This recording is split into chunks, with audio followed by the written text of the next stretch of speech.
नमस्कार, मैं हूं पवन त्यागी। पंजाब के हालात कैसे हैं ये अब खबरें आ रही हैं और आपको बता दें कि पंजाब में जब विधानसभा के चुनाव थे तो ये जो आम आदमी पार्टी है ये लोगों से वादा कर रही थी कि हम जब सत्ता में आएंगे 3 महीने के अंदर करप्शन खत्म कर देंगे, लॉ एंड ऑर्डर की सिचुएशन को कंट्रोल कर देंगे और लोगों को 1 लाख रोजगार देंगे, सबको फ्री में बिजली दी जाएगी और तो और यहां विकास के इतने काम किए जाएंगे कि कोई भी लोग यहां पर अब विदेशों की कंपनियां आएंगी और अपना व्यापार लगाएंगी। जितने वादे किए लोगों को लगा भाई नई पार्टी है, हमने अभी तक अकालियों को देखा, अभी तक हमने जो है कांग्रेस की सरकार देखी, ये तो केजरीवाल है, ये तो दिल्ली मॉडल की बात कर रहे हैं। तो भाई ये दिल्ली में तो ये कह रहे हैं कि हमारे पास पुलिस नहीं है, अगर हमें दिल्ली की पुलिस सौंप दी जाए तो फिर हम बताएं कि क्राइम कैसे जीरो किया जाता है। तो पंजाब में इनको पुलिस मिली, फुल पावर मिली और इस मिलने के बाद केजरीवाल जी ने बाकायदा भगवंत मान को टीवी में आके अखबार में बड़े बड़े विज्ञापन देकर क्लीन चिट दी। देखिए, आते ही हमारी सरकार ने, भगवंत मान ने भ्रष्टाचार बिल्कुल जीरो कर दिया। लोग पंजाब के कह रहे हैं भाई अखबार में हो गया, टीवी में हो गया, हमें तो पता ही नहीं, भ्रष्टाचार खत्म हो गया। आए दिन आम आदमी पार्टी के एमएलए पकड़े जा रहे हैं भ्रष्टाचार में, कर्मचारियों की तो बात ही छोड़ दो। आप कहते हैं कि हमने लॉ एंड ऑर्डर की सिचुएशन कंट्रोल कर दी, नशा बिल्कुल पंजाब में खत्म, लेकिन वहां ड्रोन से रोज पैकेट गिराए जा रहे हैं, हथियार गिराए जा रहे हैं। वो तो बीएसएफ है, 50 किलोमीटर का दायरा मोदी ने बढ़ा दिया, वरना तो गांव गांव में हथियार और ड्रग इतनी होती कि आज पंजाब में खून खराबा हो रहा होता। जो आज आपने तलवारें लहरती देखी उसकी जगह AK-47 होती। मैं बात कर रहा हूं पंजाब की उस घटना की जहां खालिस्तानी समर्थक अमृतपाल, जिसको आपने देखा कि वो एक अपराधी जो जेल में बंद था उसको छुड़ा के ले गए। FIR दर्ज थी, अपराधी था कि नहीं वो अलग विषय है, क्योंकि मैं उसको अपराधी भी इसलिए नहीं कह सकता हूं कि अभी केवल FIR थी और जैसा दावा किया जा रहा है कि वो जो बंदा है उसके ऊपर FIR थी, थाने में बंद था। पुलिस कहती है कि हमारे पास FIR थी तो हमने पकड़ा, अब कोर्ट में ले जाना था, वहां जिरह चलती, बहस होती, फिर तय होता क्या है। लेकिन क्या आपने आज तक कभी सुना है कि किसी आदमी को थाने से कुछ भीड़ आई और छुड़वा के ले गई? हां, फिल्मों में तो जरूर देखा है।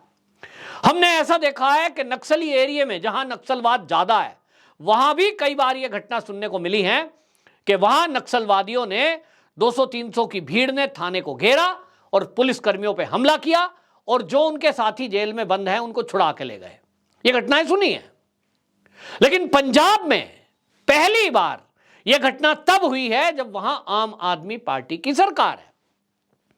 वो आम आदमी पार्टी जो दावे कर रही थी कि 3 महीने में लॉ एंड ऑर्डर की सिचुएशन कंट्रोल कर देंगे और कर ही नहीं देंगे। आपको वो वीडियो क्लिप अभी भी सोशल मीडिया पर मिल जाएगा जो अरविंद केजरीवाल जी कह रहे हैं कि लॉ एंड ऑर्डर की सिचुएशन भगवंत मान ने बिल्कुल कंट्रोल कर ली है, बहुत अच्छी है, कोई अपराध नहीं है। ऐसे में जो ये हो रहा है, अब आप समझ लीजिए कि अजनाला पुलिस थाने में वो व्यक्ति बंद था, लवप्रीत नाम था और उसको बंद कर रखा था। लेकिन एक भीड़ आती है और भीड़ में एक नया ट्रेंड देखने को मिला कि हवा में तलवारें लहराई जा रही हैं और वहां एक गाड़ी के अंदर कहा यह जा रहा है कि गुरु ग्रंथ साहिब को रखा गया था। अगर कोई पुलिस कुछ भी हमला करती या जवाबी कार्रवाई करती तो लोग ये कह रहे हैं कि इनकी प्लानिंग ये थी कि ये गुरु ग्रंथ साहिब वाली जो गाड़ी थी जिसमें रखा था, ये उसकी बेअदबी का मामला करके और पूरी दुनिया में शोर मचाते। लेकिन शायद पुलिस को ये पहले से पता होगा, ऊपर से ऑर्डर नहीं है और थाने में घुसकर पब्लिक जो है ये कह देती है कि भैया छोड़ो वरना हम यहां धरने पर बैठे हैं। कहा जा रहा है कि उसके बाद पास के थाने में बैठ गए क्योंकि अधिकारियों ने रिक्वेस्ट की कि भाई हमारे हाथ में नहीं है। SP लेवल का बंदा ये कह रहा है कि भाई मैं खुद से ये डिसीजन नहीं कर सकता, ये मुख्यमंत्री जी या DGP जो कहेंगे वो करूंगा, मैं बाउंड हूं, मैं किसी को थाने में ऐसे छोड़ नहीं सकता। कहा यह जा रहा है कि फिर उसके बाद हाई कमान से फोन आया और फिर उसको छोड़ दिया गया। अब इसको अरविंद केजरीवाल कह रहे हैं कि लॉ एंड ऑर्डर की सिचुएशन तो कंट्रोल में है।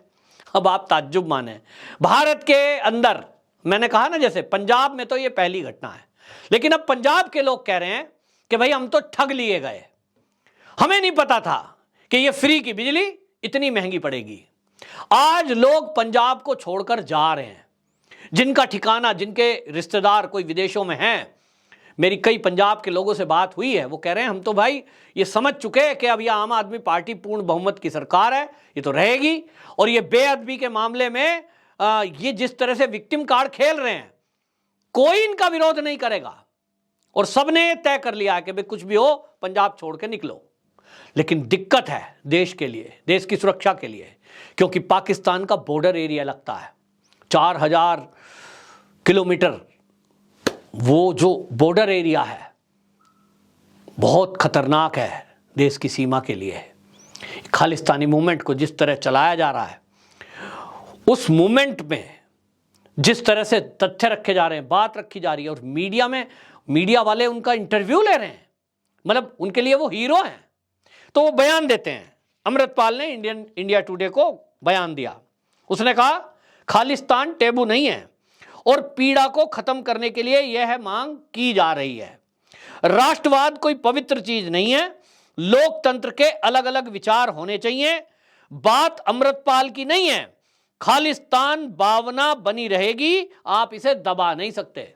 क्लियर बिल्कुल कह दिया कि भावना तो बनी रहेगी, कब से चल रही है, ये आज भी चल रही है और ये बनी रहेगी, इसको आप दबा नहीं सकते। वो बोलते हैं हम हिंसा चुनेंगे, मुझे पता है कि हिंसा हमें अधिक नुकसान पहुंचाएगी। यानी खुली चुनौती है सरकार को और पुलिस को और देश को कि हम तो हिंसा भी चुनेंगे, और वो जानते हैं कि हिंसा में नुकसान हमारा ज्यादा होगा, फिर भी चुनेंगे। और वो कहते हैं मैं किसी भ्रम में नहीं हूं, लेकिन मैं उन्हें हमें बैठकर मरने नहीं दूंगा। यानी बिल्कुल क्लियर कर दिया कि यदि कोई ये सोच रहा हो कि इस खालिस्तानी मूवमेंट को कुचलने के लिए आप किसी को मार देंगे या जेल में डाल देंगे, तो हम इस तरह से शांत नहीं बैठेंगे।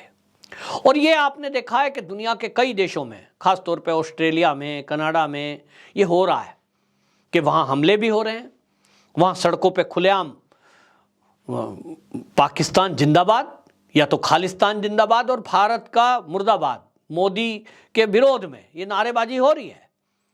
तो सवाल ये है कि यह देश के लिए जो सुरक्षा और खतरा पैदा हुआ है सुरक्षा को, ये इस समय गंभीर समस्या है पूरे देश की। अगर बात करें तो पूरा देश ये कह रहा है कि क्योंकि ये कम्युनिटी एक ऐसी है जो हिंदुओं का ही एक पार्ट है, भले ही कोई मुट्ठी भर लोग कुछ कहें। लेकिन ये भी आपको बता दूं कि आज मैंने सोशल मीडिया पे देखा कि अयोध्या को लेकर के जिस तरह की बात थी, अयोध्या में पहली एफआईआर अगर किसी के ऊपर हुई थी तो वो जो है सिखों के ऊपर हुई थी, क्योंकि वहां बैठ करके उन्होंने पूजा पाठ की थी। इसी तरह की बात की जाती है काशी के लिए, ज्ञानवापी के लिए। यानी हमेशा हिंदू धर्म, हिंदू संस्कृति की रक्षा के लिए जो एक तरह से युद्ध करने के लिए जो सिपाही बनते थे, उन्हीं को सिपाही, कोई तो सिख कहते हैं, शिष्य। सिख किसका शिष्य? गुरु का शिष्य। कौन गुरु? जो धर्म की रक्षा के लिए आए, इस धरती पर अवतारित हुए। लेकिन आज जो हो रहा है ये एक षड्यंत्र है, और इस षड्यंत्र में आप देखिए कि जिस तरह से टूल यूज हो रहे हैं, इसमें विदेशों से फंडिंग हो रही है। एक जियोपॉलिटिक्स करने वाली एक महिला हैं, वो सोशल मीडिया पर, ट्विटर पर स्पेस में थी, और वो बता रही थी कि किस तरह से एक ग्रुप बनाया गया और उस ग्रुप में बाकायदा कैसे मीडिया से बात करनी है, कैसा जो है खालिस्तानी मूवमेंट पर बात करनी है, इसकी ट्रेनिंग दी जा रही थी। कई लोगों को ट्रेंड किया गया, फिर उनको कहा गया कि आप ग्रुप्स बनाइए, डिस्कशन करिए, इस मुद्दे पर सोशल मीडिया पर प्रचार करिए। कई यूट्यूब चैनल बनाए गए, फेसबुक चैनल बनाए गए, और उसमें उसी ट्रेनिंग में एक ट्रेंड व्यक्ति चुना गया जिसका नाम ये अमृतपाल सिंह है। यानी एक सोची समझी रणनीति के तहत पूरा पहले एक फ्रेमवर्क किया गया, उस फ्रेमवर्क में फंडिंग हुई, कुछ लोगों को पसंद किया गया, उनको सेलेक्ट किया गया, फिर उनको ट्रेनिंग दी गई, फिर उनको बताया गया कि आपको करना क्या है, और भारत में प्लांट कर दिए कि यहां अराजकता फैलाओ और यहां जो है अलग देश की बात करो। तो मुझे जो है वो इस समय वो बात याद आ रही है कि जो आम आदमी पार्टी के ही फाउंडर मेंबर रहे कुमार विश्वास, जो कि कवि है, उन्होंने एक बात बोली थी कि मुझे केजरीवाल जी ने कहा था कि मैं जो है एक खालिस्तान का देश का प्रधानमंत्री कभी बनूंगा। तो मुझे लगता है कि शायद उसी टूल किट पर, उसी विचारधारा पर ये पार्टी इस तरह के कारनामे करने वालों के खिलाफ पंगु बनी हुई है, कुछ नहीं कर रही है।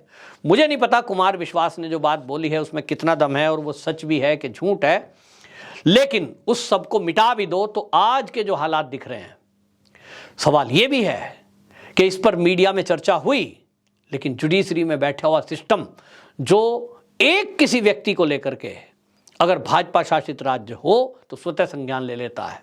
इस पर सब मौन है, इस पर कोई बात नहीं कर रहा है कि किस तरह से माहौल बनाया जा रहा है लॉ एंड ऑर्डर का।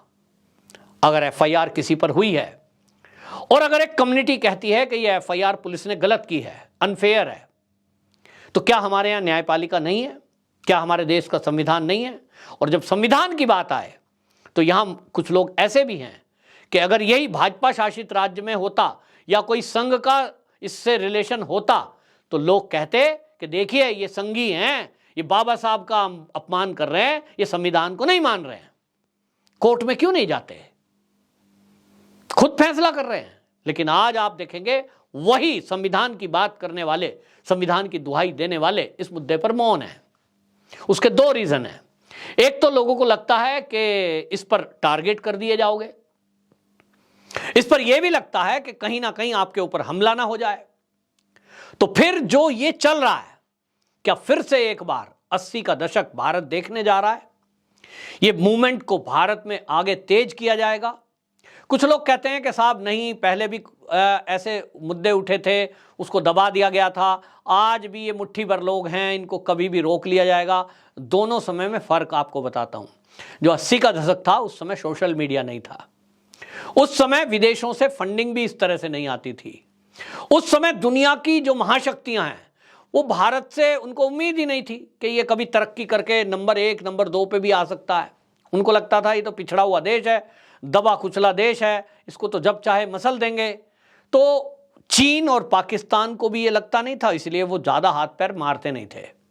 आज सोशल मीडिया है, आज फंडिंग करने वाले लोगों को बेचैनी है भारत की तरक्की से, और आज भारत की बढ़ती हुई शक्ति से दुनिया की कई महाशक्तियां परेशान हैं। तो इसलिए फंडिंग करने वाले भी कई और नए अरबपति इस टूल किट गैंग का हिस्सा बन गए हैं। दूसरा, सोशल मीडिया से चीजों को तेजी से फैलाया जा रहा है। कुछ चैनल बैन हुए हैं, लेकिन जिस तरह से चीजों को प्रसारित किया जा रहा है ये नाकाफी है। सरकार को एक चुनौती है, क्योंकि बॉर्डर एरिया होने की वजह से जिस तरह का माहौल खराब किया जा रहा है, जिस तरह से वहां अभी चल रहा है, अभी तो ये बहुत शुरुआती है, लेकिन अगले 6 महीने में क्या हो सकता है, क्या होगा, ये कोई नहीं जानता। कुल मिलाकर के ये बहुत दुखद है कि जो हमारी देश की रक्षा के लिए अभी तक आगे लड़ते थे, जो हमारे धर्म की रक्षा के लिए लड़ते थे, वो ही आज हमारी देश की लॉ एंड ऑर्डर, कानून, इसके लिए एक चुनौती बन गए हैं। ये सब विचार करना होगा। कुल मिलाकर के स्थिति गंभीर है, लेकिन यहां सवाल केजरीवाल पर है, आम आदमी पार्टी पर है कि वो जिस तरह से इस मुद्दे पर कार्रवाई करने के बजाय मौन है।